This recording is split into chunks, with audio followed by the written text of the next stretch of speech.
Good afternoon, ladies and gentlemen. Welcome to the National Museum of American Indian. Thank you for joining us on So Patriot today for our celebration of Native American Heritage Day. For a special presentation, Star Chief Eagles Impressive Hoop Dancing. My name is Jay Harrison, and I will be the host here at the museum. Today we are honoring Zitkale Sa Hoop, which translates as Redbird, member of the Yankton Sioux, who has recently been honored with a coin issued by the United States Mint as part of the American Women Borders Program, which celebrates the accomplishments and contributions made by women in the United States. We are also very fortunate to have three descendants of hers here today. Our great-granddaughter, Holly Apple, our great-granddaughter, Mary Mullen, and our great-grandson, Justin Abston. Thank you for joining us today. This is a warm welcome to Star Chief Eagle.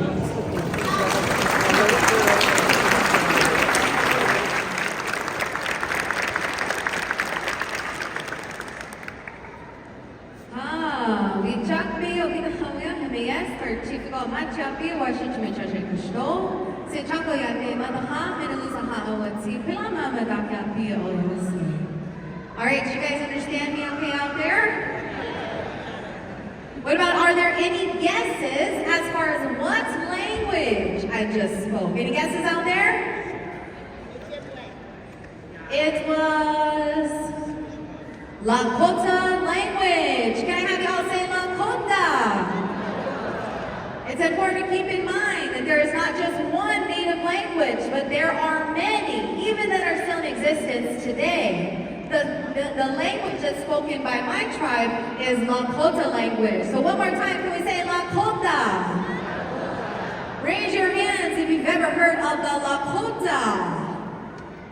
How about any of us here ever heard of the Dakota or Nakota? Okay? As a group, Lakota, Dakota, Nakota, we are known to be the Sioux. How many of you guys have ever heard of the Sioux before? Raise your hands.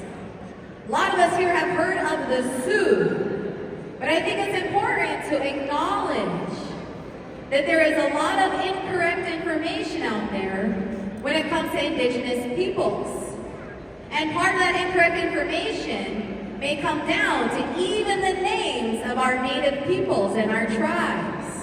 So can I have you guys please raise your hand one more time if you've heard this term Sioux before?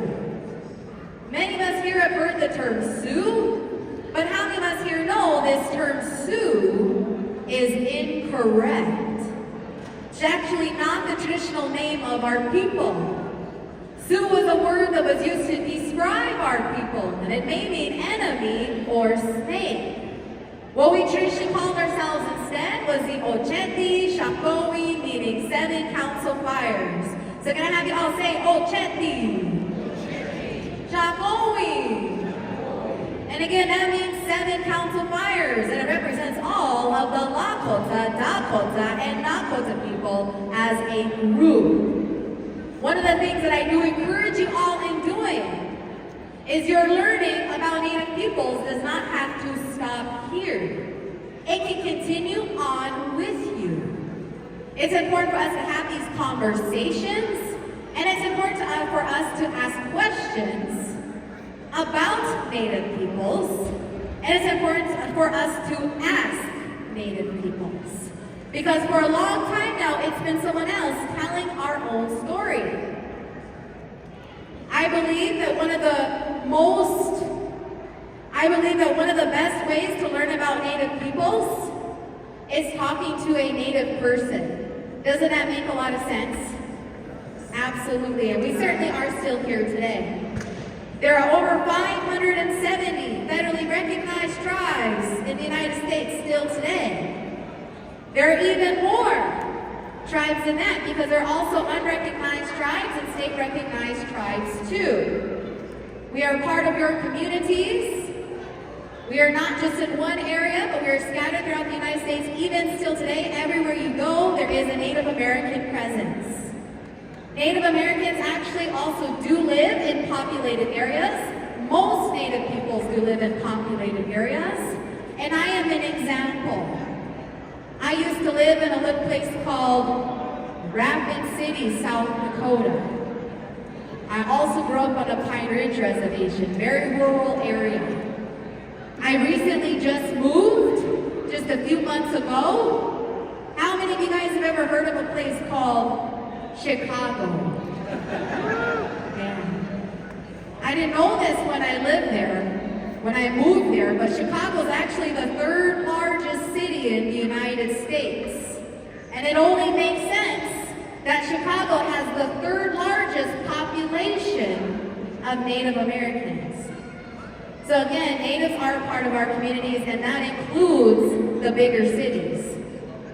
So I encourage you learning more about Native peoples, and especially the Native peoples in your own communities. I believe that is the path forward towards healing is through education, sharing, and understanding. Now what I said to you all here today, I said, hello, my Lakota name is Brave Star Woman. Our Lakota names are very special to us. We are honored with these Lakota names, and they represent who we are as a person. And throughout the different stages of our lives, we may receive different Lakota names. I was given the name First Star as a child. Then when I went through my womanhood ceremony, my Ishnakti, I was 14 years old. I was honored with the name Brave Star Woman. So again, that name represents who I am. So what do you guys think? With a name like Brave Star Woman, do you guys think I'm afraid of anything? I'm afraid of everything. Spiders, snakes, heights, public speaking. But I believe sharing about my people is very important. Represent who we really are, represent our truth. And my grandfather gave me that name, Brave Star Woman, because he saw that in me, that ability to push past that fear in order to walk my own path or in order to do what I thought was right. So again, even though I may be afraid at times, I'm going to be brave. So Brave Star Woman is me. I have an English name as well. My first name is Star. My last name is Chief Eagle. Chief Eagle actually represents one of my great-grandfathers who was a chief. His name was Chief Eagle. So I do carry this last name proudly with me wherever I go. So again, Star Chief Eagle. I am Sichangu or Rosebud Lakota. Again, of the Ocheti, Shakoi, or Seven Council Fires. I did thank you all here today, and I did greet you all as my relatives. I said, I thank you all my relatives out here, every single one of you here today. And I hope you guys enjoy this show.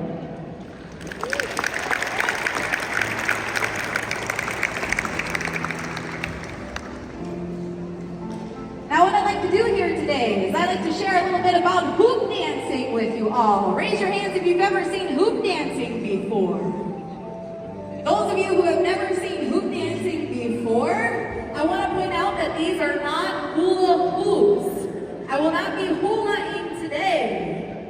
I'll actually be doing a very old, very traditional, and rare Native dance, the hoop dance. We do call these hoops, or our Lakota word for them is Chongleshka. Can I have you all say Chongleshka? What we do with these hoops is we represent all the beauty of nature, the two-legged, four-legged, winged, rooted, everything within this universe can be represented with these hoops. We use these hoops to tell a story. In order for that story to be understood, every single person here today, I'm going to encourage you to interpret this story in your own way. As long as it's interpreted positively, hoop dancing is about bringing us together. This is a symbol of balance, symbol of unity, and symbol of healing. If I were to spin my hoop such as this, it could represent the sun, the moon, the stars. It could represent such things as time or change, but can have many different meanings. So if I can have you all give it a try and tell me what kind of design you think this could represent in a story. Can you guys tell me out loud? Maybe an eagle, maybe butterfly, maybe partnership, maybe infinity, But again, each and every single one of us, we're all different. We all have our own minds, our own thoughts, our own ideas. We can interpret this in our own way. So I'll be working my way from 1 to 8 hoops, and I want you all to keep saying your answers out loud as to what kind of designs you think I am creating. Now I do want to apologize, I am hard of hearing, so I can barely hear myself and I can't quite hear the music. So if the music gets a little too loud, I want you guys to do this. Then I know, oh, maybe that's a little bit too loud, okay? So I'm gonna go ahead and walk through my hoops and you guys tell me out loud what kind of designs you think I am creating with these hoops.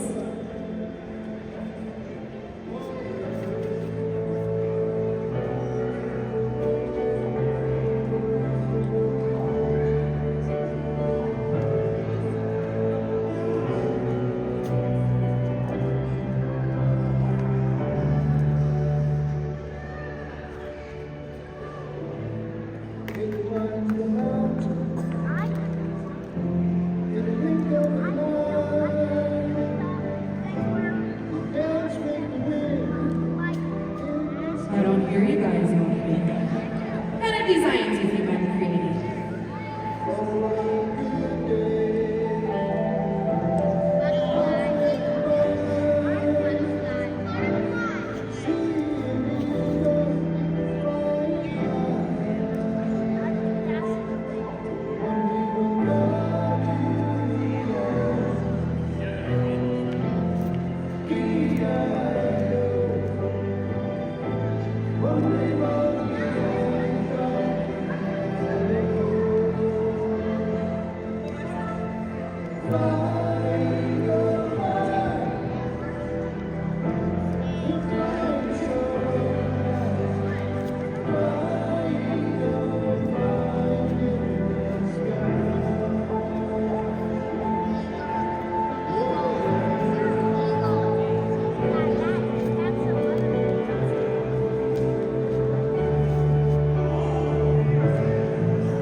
That was hoop walking. Okay. So very shortly here today, you guys actually get to see my hoop dance with my 22 hoops. I've been hoop dancing for about 30 years, and I'm 30 years old. So I started before I could even walk, when I was just a baby. This is a family tradition that was passed down to me, and then I try to encourage the next generation in picking up this tradition as well. So I work with my nieces, my nephews, my little cousins, and I have a 9-month-old baby, so he's just about ready to grab his first hoop as well. This is actually a tradition that was almost lost amongst our people.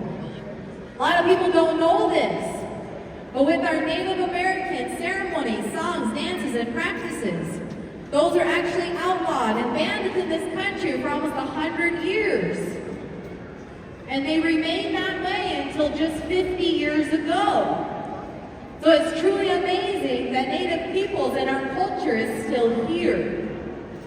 So I acknowledge my father. He helped to revitalize this tradition, and he helped to bring hoop dancing back to our Lakota people. I would have never learned how to hoop dance if it weren't for my father picking up this tradition. So if you wonder how I'm able to do this, well, for one, 30 years of practice, right? That's all it takes. But then also, a lot of what I showed you so far was taught to me. Many of these designs have been created by many hoop dancers out there that shared those designs with each other, so it represents a collection of teachings. When we do our Native American dances, we don't just do them just to do them. There's special meaning behind them. There's reasons why we do them. And for this hoop dance, it's going to represent unity. It's going to represent all walks of life coming together. As I greeted you all here today, I greeted you all as my relatives. Something that we're taught amongst our Lakota people is the way that we treat each other. We want to make sure to treat each other with kindness, respect, and care, and treat the world the same way as well. With all the tribes that are out there, we had a lot of differences. Different languages, customs, beliefs, cultures. We didn't all hunt buffalo. We didn't all live in teepees. We represented many different ways of life. But one thing that we had in common with each other is we shared that respect for the environment, that respect for the land. We believed that we were not separate from the environment, but we were part of it. And as we would want to treat mom, dad, grandma, grandpa with kindness and respect and care, this is the same way that we want to treat the environment and the world. So when I say relative, I'm talking about not just people, but everything. That is why you may see the different symbols represented within this dance. It represents balance, unity, and healing. As I start off, I'm going to represent one hoop. This is going to represent myself being born. And as I walk through each and every single hoop, it's going to represent the different stages of my life moving forward. Then when I get to my 22 hoops, that's going to represent the person I have become and the goals I have for my future. Please keep an eye out for a special design. It's going to look like a tail or a bridge or a ladder. This design was created by my father, Dallas Chifigo, and he won the World Hoop Dance Competition with it. So I acknowledge the importance of my father and being able to teach me this tradition, so I represent that within my own story. But for you all, you may interpret it in your own way, as long as it is something positive. So Pilamayaye, thank you. The music here today had some music by Calvin Standing Bear. And this song here will be by a drum group that is called Black Bear. All right, Pilamayane, thank you.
let you guys know, not all dancers are competitors. My family, we are not regular competitors. But as a family, we have decided that we will go down and represent our area, represent our people down at the World Champion Hoop Competition. That is in Phoenix, Arizona in February at the Hurt Museum. My sisters and nieces and nephews going, my father will be there, and even my little baby will be there too. He should be dancing by then. But we just thought it was important to do that as a family. We want to make sure to do the competition for the right reasons. So we're not going to go down there with any expectations. We're just going to go down there and have a good time, represent, do the best that we can. So keep an eye open for us. I myself am an educator, artist, presenter, performer, and I thought how cute a little kid came up my last show and he said, "I seen you perform back in South Dakota." I love when people come up and they say that, you know. When we leave, we don't say goodbye. Instead, what we say is "Dokshake." We don't believe in permanent goodbyes amongst our Lakota people. So when we say "Dokshake," it means we'll see you again. And it does happen. I will see you again. So Dokshake, if you guys are interested, I do have some of my cards here, so please do feel free to grab one. Otherwise, my website is healingthebrokenhoop.com. So Dokshake, I'll see you again. Thank you so much. My name is Star Chief Eagle. Okay, rest of your day. Thank you.